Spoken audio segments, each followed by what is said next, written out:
మనిద్దరి మధ్యలో ఏ జన్మలో ఏ తీరని రుణం ఉందో, మరెందుకు ఇంతలో ఈ బంధనం ఇన్నింతలు పెరిగిందో. అమాయకమైన నీ చిన్నారి నవ్వును ఏ తల్లి కందో, ఇటే నీ దారి ఉందని నిన్ను ఏ సుడి గాలి పంపిందో.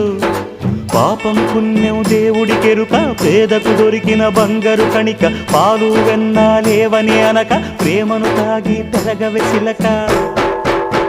వలేసే పాడు లోకం కంటపడక ఉండునాయనక, ఇలా నా గుండెలోనే గువ్వల కొలు ఉండిపోయింక. ఇటే పోస్తే ఎమున్నైనా నిలేస్తానే, మరింక ఏ కీడు నీ వంక రాలేదు.